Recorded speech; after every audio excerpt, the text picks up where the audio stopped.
Dear brother and sisters, நான் அபி சரவணன் பேசுகிறேன். Net TV for you டீமுக்கு ஐ பெஸ்ட் விஷஸ் அண்ட் ஸோ அந்த விஷஸோடு என்னோடய இன்டர்வியூ ஆரம்பிக்கலாம். நான் அபி சரவணன், பேசிக்லி மதுரையிலேருந்து வழக்கம் போல் சினிமா சான்ஸ் தேடி வர ஒரு பையனாக சென்னையில் வந்து இறங்கினேன். அண்டு எனக்கு கிடச்சது வந்து அட்டக்கத்தி அப்படின்ற ஒரு படத்தில் எனக்கு ஒரு வாய்ப்பு கிடச்சிது. ஹீரோட ஃப்ரெண்டாக நடிச்சிருந்தேன். அதுக்கப்புறம் குட்டிப்புலி படத்தில் சசிகுமார் சார் கூட நடிக்கிற ஒரு சான்சஸ் கிடச்சிது. ஸோ சைமல்டேனியஸாக இது ரெண்டும் பண்ணிகிட்ருக்கப்போ எஸ்எஸ் குமரன் அவங்களோட இயக்கத்தில் வந்து கேரள நாட்டிலம் பெண்களுடனே அப்படின்ற ஒரு படத்தில் முழு நேர கதாநாயகனாக நடிக்க எனக்கு ஒரு வாய்ப்பு கிடச்சிது. அண்டு முக்கியமாக அந்த வாய்ப்பை பற்றி சொல்லணுன்னா, சினிமாவில் எந்த பேக்ட்ராப் இல்லாமல் மதுரையிலேருந்து வந்த எனக்கு இங்கே ஒரு சில ஃப்ரெண்ட்ஸ் மூலமாக தான் எனக்கு இங்கே சான்சஸ் கிடச்சிது. ஸோ முக்கியமாக அவங்க பேரை நான் இங்கே மென்ஷன் பண்ண விரும்புகிறேன். ஏன்னா விஜயானந்த், முருகன் மந்திரம் 2 பத்திரிகையாளர்கள் இருக்காங்க. ஸோ நான் வந்து அவங்க கூட அசிஸ்டண்ட்டாக அவங்க கூட கொஞ்ச நாள் நான் அவங்க கூட போய் இந்த கான்டாக்ட்ஸ்க்காக அவங்க கூடயே நான் இருந்தேன். ஸோ அந்த டைமில் அந்த பத்திரிகையாளர்கள் மூலமாக தான் எனக்கு வந்து இந்த கேரள நாட்டில் பிறந்த படத்தோட வாய்ப்பு கிடச்சிது. அதுக்கப்புறம் அந்த படங்கள் பண்ணுறப்போ எனக்கு சைமல்டேனியஸாக வந்து இந்த சினிமாவில் மதுரையிலேருந்து வந்திருக்க நிறைய பர்சன்ஸ் வந்து அப்போ தான் அறிமுகமானாங்க. அண்ட் எல்லோரும் ரொம்ப ஃப்ரெண்ட்லியாகவும் இருந்தாங்க. நான் நினச்ச மாதிரி இல்லை ஃபீல்டு, இங்கே எல்லாமே ஹெல்ப்பிங் டெண்டன்சியில் இருந்தாங்க. ஸோ அவங்களோட சின்ன அந்த கைடன்ஸ் மூலமாக எனக்கு கதாநாயகனாக படம் கிடச்சிது. கேரள நாட்டிலம் பெண்கள்னே 3 ஹீரோயின். மதுரையிலேருந்து ஞான சம்பந்தம் சார் தான் அப்பாவை பண்ணியிருந்தாங்க, ரேணுகா தேவி அம்மா. இதெல்லாம் விட வைரமுத்து சார் வந்து நான் சின்ன வயசுலேருந்து பார்த்து வளர்ந்த ஒரு லெஜெண்ட் வைரமுத்து சார். என்னோடய முதல் படத்தில் அவரோட வைர வரிகளில் வந்து எனக்கு படம் நடிக்கிற வாய்ப்பு கிடச்சிது. அண்டு ஆடியோ லான்ச்சில் வந்து என் அப்பா அம்மா வந்து பேசிக்காக அவங்க மதுரைன்றனால கொஞ்சம் ஆர்த்தடிக் ஃபேமிலி. ஸோ அவங்களுக்கு இதில் இன்ட்ரெஸ்ட் இல்லை, சினிமாலலாம் இன்ட்ரெஸ்ட் இல்லை. ஸோ சினிமாவில் நடித்தா இனிமேல் நீ வீட்டுக்கு வரக்கூடாதுன்னு சொல்லி என்னை பற்றி தான் விட்டாங்க. ஆக்சுவலாக நான் அந்த ஆடியோ லான்ச்சில் வந்து யார் மூலமாகவோ அது வந்து வைரமுத்து சார் கேள்விப்பட்டுட்டார், இந்த மாதிரி சினிமாக்காக இந்த பையனை வீட்டில் வந்து இது பண்ணிட்டாங்கன்னு சொல்லிவிட்டு. ஆடியோ லான்ச்சில் வந்து அவ்வளோ பேர் முன்னாடி சொன்னார், மதுரையிலேருந்து வந்த இந்த பையன் ஜெயிக்கலன்னா வேறு யார் ஜெயிப்பாங்க? ஸோ ஒரு தன்னம்பிக்கையோடு இந்த பையன் வந்து போராடுறாருன்னா வீட்டில் நீங்கள் தான் சப்போர்ட் பண்ணணும்னு சொன்னாங்க. அது ஆடியோ வீட்டில் பார்த்துட்டு உடனே எனக்கு கால் வந்தது அம்மாட்ட இருந்து, நாங்கள் இந்த மாதிரி உன்னை ஃபீல் பண்ண வச்சிட்டோம், ஹர்ட் பண்ணிட்டோம், நீ முதல்ல ஊருக்கு கிளம்பி வா அப்படின்னு. ஆக்சுவலாக என்னோடய சேலஞ்சும் அதுதான், நான் வந்து ஹீரோனாக தான் ஊர் பக்கம் வருவேன்னு சொல்லிட்டு தான் வந்தேன். என் லைஃப்பில் மறக்க முடியாத மொமெண்ட்டாக அது இருந்தது. ஃபஸ்ட் டைம் என்னை ஸ்க்ரீனில் பார்த்ததும் அப்பா அம்மா கூட சேர்ந்த எல்லாமே இந்த சினிமாவில் ஒரு வரப்பிரசாதம் வந்தது. அதுக்கு காரணமான முருகன் மந்திரம் அண்ணா, விஜயானந்த் அண்ணா. என் லைஃப்பில் நான் என்றைக்கு எந்த ஸ்டேஜ் போனாலும் அவங்க நான் மறக்க மாட்டேன். ஸோ இந்த படங்கள் பண்ணிகிட்ருக்கப்போ அகெயின் வந்து மலையாளத்துலேருந்து ஒரு பட வாய்ப்பு வந்தது, திங்கள் முதல் வெள்ளி வரை அப்படின்னு. தாமரை கண்ணன் தான் டேரக்டர். ஜெயராம் மேட்டன், அனுப் மேனன் கூட செகண்ட் ஹீரோ பண்ணியிருக்கேன். படம் ரிலீஸ் ஆகி இப்போ ஓடிட்டுருக்கு. அண்ட் 65 days அந்த படம் போயிருக்கு. என்னோடய பெர்ஃபார்மன்ஸ்க்காக அகைன் சாஜி கிலா சாரோட அசோசியேட், தென் ஜோசப் சாரோட அசோசியேட் டைரக்டர் வந்து இப்போ படம் பண்ணுறாங்க. அவங்க படம் இப்போ கமிட் ஆகியிருக்கேன். அது நெக்ஸ்ட் மந்த் கொளத்தில் ஸ்டார்ட் ஆகுது. பிட்வீன் கேப்பில் +or- இறையான், நடுக்கம் 3 படங்கள் வந்து நான் ஹீரோ பண்ணியிருக்கேன். எல்லாம் ஷூட்டிங் முடிஞ்சது. இப்போ மலேசியாவில் சாங் ஷூட்டுக்காக போகிறோம். டே ஆஃப்டர் டுமாரோ வந்து மலேசியாவில் சாங் ஷூட், அதுக்காக போகிறோம். அண்ட் என்னோடய பர்சனல் இன்டர்வியூவே சொல்கிறத விட சில இம்பார்ட்டன்ட் விஷயங்கள் உங்களோட ஷேர் பண்ணிக்கலாம்னு நினைக்கிறேன். ஸோ படம் கிடச்சிருச்சு. ஒரு நடிகனுக்கும் சரி, ஒரு இயக்குனரும் சரி, ஒரு ஆர்டிஸ்ட்டாக இருக்கவங்களுக்கும் டெக்னீஷியனாக இருக்கவங்களுக்கும் சினிஃபீல்டை பொறுத்த வரைக்கும் முதல் படத்துலேருந்து அடுத்த படங்களுக்கு இடையான இடைவெளி மட்டுமே அவங்களோட வெற்றியை நிர்ணயிக்கும்னு சொல்லுவாங்க. ஸோ எல்லாருக்குமே ஒரு கடினமான காலம். ஏன்னா முதல் படம் ஃபஸ்ட்டு படம் சான்ஸ் கிடைக்கின்றதும் இந்த ஆஃபர், அது ஒரு ஆப்பர்ச்சுனிட்டி எல்லாருக்குமே கிடைக்கும். பட் செகண்டு கிடைக்கிறது தான் உண்மையான அவங்களோட ஒர்த்தான ஒரு விஷயம்னு தெரியும்.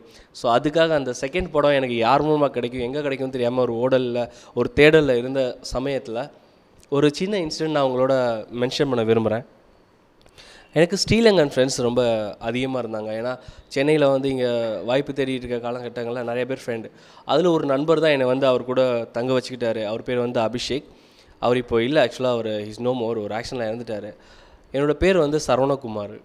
அவரோட பேரை நான் சேர்த்து தான் அபி சரவணனா நான் வந்து சினிமாவில் என்ட்ரானேன். ஏன்னா நம்ம லைஃப்பில் எந்த ஸ்டேஜை வேணால் மறக்கலாம், பட் நம்ம பிகினிங் ஸ்டேஜில் நம்மளுக்கு சப்போர்ட் பண்ணவங்கள என்றைக்குமே மறக்கக்கூடாது. அண்ட் இன்றைக்கி வந்து ஒரு ஹீரோவாக இந்த இடத்துல உங்கள் கேமரா முன்னாடி இருக்கேன்னா அதுக்கு காரணம் வந்து அந்த ஒரு விஷயந்தான். ஸோ அவனை நான் இந்த டைமில் நான் அவனுக்கு தேங்க் பண்ணிக்கிறேன். அவன் இப்போ இல்லாட்டினா கூட. அப்புறம் சொல்லிட்டே போகலாம். நிறைய பேர் எனக்காக சப்போர்ட் பண்ணியிருக்காங்க. எங்கள் ஊர் பையன் இல்லை இந்த பையன் வெளியே வரணும்னு. ஏன்னா நான் வந்து பிஆர்ஓ அசிஸ்டண்டாலாம் நான் கூட போயிருக்கேன், மென்ஷன் பண்ண விடாது நிறைய பேர் கூட போயிருக்கேன். அவங்களாம் நான் ஹீரோ வரப்போ சப்போர்ட் பண்ணி நான் ஸ்டேஜில், ஏன்னா நிறைய ஹீரோ இன்டர்வியூஸ் வந்து நான் பின்னாடி இருந்து எடுத்திருக்கேன், கேமரா தூக்கிட்டு அண்ட் அந்த 3 பார்லாம் தூக்கிட்டு போயிருக்கேன். அந்த டைமில் நான் ஒரு ஹீரோவை முன்னாடி இருக்கப்போ அவங்களாம் எனக்கு சப்போர்ட் பண்ணாங்க. ஸோ மீடியா சப்போர்ட் இல்லாமல் நான் இந்த இடத்துல இல்லை. அண்ட் ஒவ்வொரு மீடியா பர்சனாலிட்டிஸ்க்கும் என்னை இன்டர்வியூ எடுத்தவங்களோ எடுக்காதவங்களோ யாரெல்லாம் மீடியா பர்சனாலிட்டிஸோ அவங்கள எல்லாருக்கும் நான் இங்கே தேங்க் பண்ண கடமைப்பட்டிருக்கேன். அண்டு ஒன் மோர் திங், நான் ஃபெட்னா அப்படின்னு ஒரு ஆர்கனைசேஷன் வந்து கனடாவில் அமெரிக்காவில் இருக்குது, ஃபெடரேஷன் ஆஃப் நார்த் அமெரிக்கன்ஸ் இந்தியான்னு சொல்லிட்டு. அவங்க வந்து ஒவ்வொரு வருஷம் வந்து சிறந்த நடிகருக்கான அவார்டு கொடுத்துட்ருக்காங்க. MGR sir, Kamal sir, Sivaji sir, Rajini sir அவங்களாம் போன ஒரு ஸ்டேஜ். 2012 என்னோடய படம் ரிலீஸ் ஆகலை, ஆனால் குட்டிப்புலி படம் ரிலீஸ் ஆச்சு.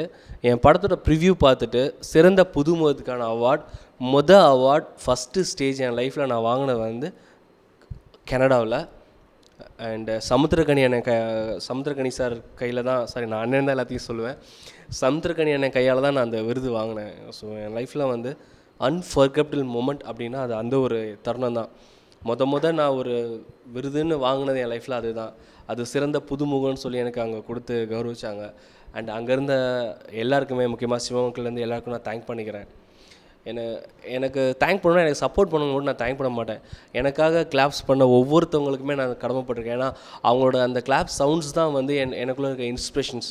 இது வந்து அதிகமாகணும் அந்த இன்ஸ்பிரேஷன்ஸ்லாம் நான் இங்கே வந்திருக்கேன். அண்ட் ஒன் மோர் திங், இந்த முதல் படம் முடிஞ்சு 2வது படத்துக்கான தேடல் போயிட்டுருக்கப்போ பிரசாத் ஸ்டுடியோ ஆப்போசிட்டில் ஒரு டீ கடையில் தான் நான் எப்போயுமே இருந்து அங்கே ஒரு அசிஸ்டன்ட் டைரக்டர்ஸ்லாம் கான்டாக்ட் பண்ணி அவங்க நம்பரை ஃபாலோ பண்ணி தான் நான் வந்து சில படங்களில் நடிச்சிட்ருக்கேன். அப்படி இருக்கப்போ ஒரு நாள் ஒரு நபர் வந்து யார்கிட்டயோ ஃபோனில் பேசிகிட்டு இருந்தார் ரொம்ப டைம். இந்த மாதிரி எனக்கு ஒரு சின்ன ஒரு சப்போர்ட் தேவைப்படுது, எனக்கு ஒரு 2 நாள் தங்குறதுக்கு இடம் வேணும், பட் யாருமே இல்லை, என்ன பண்ணுறதுன்னு யாரோ பேசிகிட்டு இருந்தாங்க. ஸோ எனக்கு அது கேட்டுச்சு. ஏன்னா எனக்கு அதோட வேல்யூ தெரியும். ஏன்னா நான் வந்து சென்னையில் வந்து இடம்லாம் இருந்தப்போ எனக்கு நிறைய பேர் சப்போர்ட் பண்ணியிருக்காங்க. ஸோ நான் அந்த பர்சனை கூப்பிட்டு, சார் நீங்கள் யார் என்னன்னு தெரில, என்னோடய வீடு இருக்குது, சின்ன வீடு தான் இருந்தாலும் நீங்கள் வந்து அட்ஜஸ்ட் பண்ணி தங்க முடியும்னா நீங்கள் தங்கிக்கலாம்னு சொல்லி அவரை கூப்பிட்டு என் வீட்டில் தங்க வச்சேன். அவரும் தங்கினார். அப்போ என் வீட்டில் வந்து என் முதல் படத்தோட அந்த போஸ்டர்ஸ்லாம் இருந்தது, கேரளா நாட்டில் பண்ணி, தம்பி நீங்கள் சினிமாவில் இருக்கீங்களான்னு. ஆமாம் சார், நான் ஒரு படம் பண்ணியிருக்கேன் அப்படின்னு சொன்னேன். அப்போ அவர் பார்த்துட்டு, ஓகே தம்பி அப்படின்னு நம்பர் வாங்கிட்டு போயிட்டார். அவர் 2 நாள் இருந்துட்டு போயிட்டார். நானும் அவர் மறந்துட்டேன். தென் அகைன் சர்ச்சிங்ஸ் போயிட்டு இருந்தது. திடீர்னு ஒரு நாள் எனக்கு கால் வந்தது, சார் அபி சரவணனா. ஆமாம் சார், எங்கே இருக்கீங்க? சார் நான் தாம்பரம் பக்கத்தில் போயிட்டுருக்கேன், கொஞ்சம் இமீடியட்டாக வடபழனி வர முடியுமா? சார் நீங்கள் யார்? தம்பி நீங்கள் உடனே வடபழனி வாங்க, ஒரு அர்ஜென்ட்டான விஷயம் பேசணுன்னே. நான் தாம்பரத்துலேருந்து பைக் எடுத்துகிட்டு ஒரு 1/2 hour வந்துட்டேன். பார்த்தா அந்த பர்சனாலிட்டி, நான் யார் என் வீட்டில் தங்க வச்சுன்னா அவர் எடுத்தார். எனக்கு ஞாபகத்தில் இருக்கா சார், அன்றைக்கி உங்களை பார்த்தேன், பக்கத்தில் வாங்க என் கூட அப்படின்னு. வடபழனி பஸ் ஸ்டாண்ட் பக்கத்தில் ஒரு கல்யாண மண்டபம் கூட்டு போனார். சார் என்னை எங்கே கூட்டு போகிறீங்க? நீங்கள் வாங்க தம்பி அப்படின்னு கூட்டு போனார். உள்ளே நுழையிற வரைக்கும் எனக்கு எதுவுமே தெரில. ஒரு டோர் ஓப்பன் ஆச்சு. ஓப்பனாக நேராக வந்து எஸ்ஏசி சார் இருக்காங்க, எஸ்ஏ சந்திரசேகர் சார். எனக்கு ஒன்றுமே புரியல. இந்த பர்சனாலிட்டி உள்ளே போனார். சார் நான் சொன்னல அபி சரவணன். அப்படி எஸ்ஏசி பார்த்தாரு. வாப்பா, ஓகே நல்லா இருக்கான், ஃபிக்ஸ் பண்ணிக்கோ. வெளியே வந்து உட்கார சொன்னாங்க. உட்காந்து அக்ரிமெண்ட் ஆச்சு. எனக்கு ஒன்றுமே புரியல. சார் ஆக்சுவலாக என்ன நடக்குது? எஸ்ஏசி சார் வந்து ஒரு படம் பண்ணுறாங்கப்பா, அதில் வந்து ஹீரோ சான்ஸ் தெரிந்தது. நான் வந்து அவரோட மேனேஜர் தான். அந்த டைமில் வந்து என் கீ தொலைஞ்சு போச்சு, அதனால தான் நான் வந்து எங்கே தங்குறது இல்லாமல் இருந்தேன். நீ அன்றைக்கி எனக்கு யாருன்னு தெரியாமல் தான் நீ ஒரு மைண்டை ஒரு சப்போர்ட் பண்ண. அதுக்கு நான் எதாவது பண்ணணும்னு நினச்சேன், நான் சின்னதாக பண்ணியிருக்கேன்னு நான் ஐடனோ. எனக்கு அந்த மூமெண்ட் அதுவும் எனக்கு மறக்க முடியாத மூமெண்ட். ஏன்னா எஸ்ஏசி சார் வந்து எவ்வளோ பெரிய லெஜண்ட், சினிமாவில் எவ்வளோ பெரிய உருவாக்குனவர். சத்தியமாக அவரெலாம் நான் பார்ப்பேன்னு நினச்சது கூட கிடையாது. அவர் படத்தில் எனக்கு ஆடிஷனில் எதுவும் இல்லை, போனவொடனே ஹீரோ. ஏன்னா இந்த மனுஷன் மேனேஜர் வந்து ரெக்கமெண்ட் பண்ணனால. ஆனால் அவர் எனக்கு மேனேஜர்னு தெரியாமல் நான் சப்போர்ட் பண்ணேன். இது வந்து நான் என்ன சொல்ல வரேன்னா, நான் இந்த இன்சிடெண்ட்டை நான் உங்கள்கிட்ட ஷேர் பண்ண விரும்ப காரணம் என்னென்னா, நம்மளுக்கு ஒரு விஷயம் கிடைக்கணுன்னு இருந்தால் அது எங்கே இருந்தாலும் நம்மளை கண்டிப்பாக தேடி வரும். ஸோ என்ன மாதிரி இருக்கிற பிகினர்ஸ் எல்லாருமே நீங்கள் நம்பிக்கையோடு கண்டிப்பாக ட்ரை பண்ணிங்கன்னா டெஃபினட்டாக நீங்களும் என்ன மாதிரி இந்த ஸ்டேஜில் உட்காரலான்றதை சொல்கிறதுக்கு தான் நான் இந்த இன்சிடென்ட் சொல்ல வந்தேன். இது வரைக்கும் நான் பேசுனதுக்கெலாம் எனக்கு ஒரு தகுதி இருந்தது, ஒரு அனுபவம் இருந்தது. ஒரு அனுபவம் தகுதியும் இல்லாத ஒரு விஷயத்தை பற்றி நான் உங்கள்கிட்ட ஷேர் பண்ணணும்னு நினைக்கிறேன். ஆவுல் பக்கீர் ஜலாவுத்தீன் அப்துல் கலாம் ஏபிஜே. இன்றைக்கி வேணால் அவருக்கு நிறைய பேர் லைம்லைட்டில் அவர் எல்லாம் பார்ப்பாங்க செய்வாங்க. வேணா I was in a diploma. ஒரு 8 வருஷத்துக்கு முன்னாடி நான் டிப்ளமோ படிச்சிருக்கப்போ சுனாமி வந்தது இந்தியாவில்.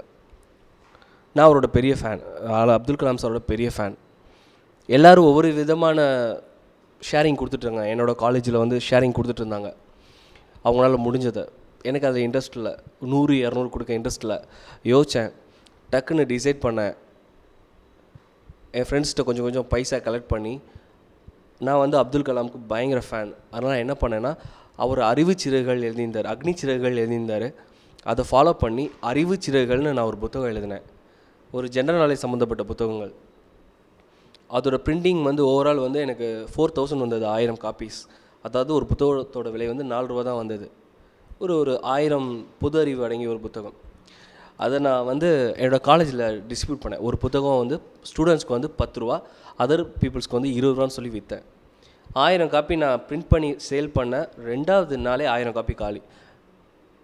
அண்டு என் கையில் வந்த அந்த அமௌண்ட்டை திருப்பி நான் இன்வெஸ்ட் பண்ணி செகண்ட் எடிஷன் போட்டு மொத்தம் 36,000 ரூபா எனக்கு வந்தது. அதை நான் வந்து சுனாமி ரிலீஃப் ஃபண்டுக்கு அனுப்பிச்சிருந்தேன். அந்த அட்டை படம் வந்து அப்துல் கலாம் ஐயா தான் இருந்தார். அதில் ஃப்ரண்ட் பேஜில் வந்து ஆசிரியர் ஊரில் வந்து நான் எழுதியிருந்தேன் ஒரே ஒரு வார்த்தை, ஐயா நான் உங்களை பார்த்தது இல்லை, ஆனால் உங்களை நான் ஃபாலோ பண்ணி எதாவது பண்ணணும்னு நினச்சேன். இந்த சுனாமிக்கு என்னால் இதை பண்ண முடிஞ்சதுன்னு நான் ஒரு புத்தகம் பப்ளிஷ் பண்ணேன். அது ஏதோ ஒரு வகையில் ஐயா கேள்விப்பட்டிருந்திருக்காங்க. ஏன்னா அவரோட வழியாக தான் போயிருந்தது. அப்போ வந்து பிரசிடெண்ட்டாக இருந்தாங்க. மதுரையில் வந்து அரவிந்த் ஐ ஆஸ்பத்திரி, அரவிந்த் ஹாஸ்பிட்டலில் வந்து ஒரு ஃபங்க்ஷனுக்கு வந்திருந்தாங்க. அப்போ நான் இந்த மாதிரி ஒரு பெர்மிஷன் கிடைத்தப்போ எனக்கு அவரோட பெர்மிஷன் கிடச்சிது.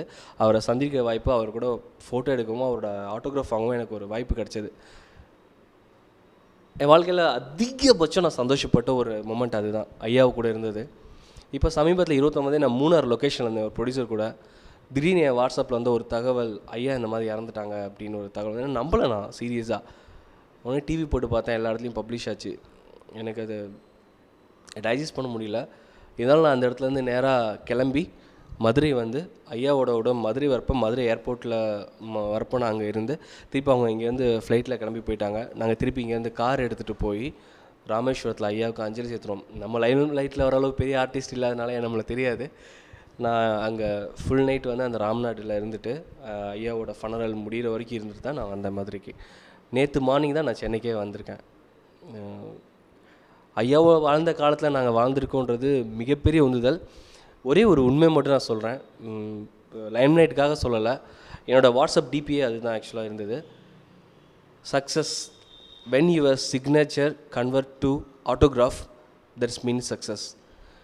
பெரிய ஆட்டோகிராஃப் போடுற அளவுக்கு நான் ஆள் இல்லை. ஆனால் என்னை சார்ந்த ஒரு சின்ன சின்ன பசங்களுக்கு நான் ஆட்டோகிராஃப் போடுறேன். ஐயாவோட அளவுக்கு பெரிய அளவில் என்னால் கனவு காண முடியலனாலும் நான் கண்டிப்பாக ஒரு நாள் அந்த ஸ்டேஜ் வருவேன்ற நம்பிக்கையில் நான் வெயிட் பண்ணுறேன். அனைத்து சகோதர சகோதரிகளுக்கும் சுதந்திர தின நல்வாழ்த்துக்கள். அப்போ ஜெய்சங்கர் சாரை பார்க்குறேன், எனக்கு ஷாக்கு. ஆனால் அவர் ஜேம்ஸ் பாண்ட். அப்போ ஜெய்சங்கர் சார் இருக்கார், ஃபைட் அவர்கிட்ட தான் பண்ண போகிறேன்னு எனக்கு ஒரு பதட்டம் வேறு, ஒரு பயம் வேறு. சின்ன பட்ஜெட் படத்துக்கும் என்ன கேட்குதோ அதே பேக்ரவுண்டு, அதே சப்ஜெக்டை கிளாரிட்டியாக கொடுத்தோம்னா நிச்சயமாக அந்த பெரிய படத்துக்கு இணையான சக்ஸஸை சின்ன படங்களும் வெற்றி பெறும் அப்படின்னு நான் நினைக்கிறேன்.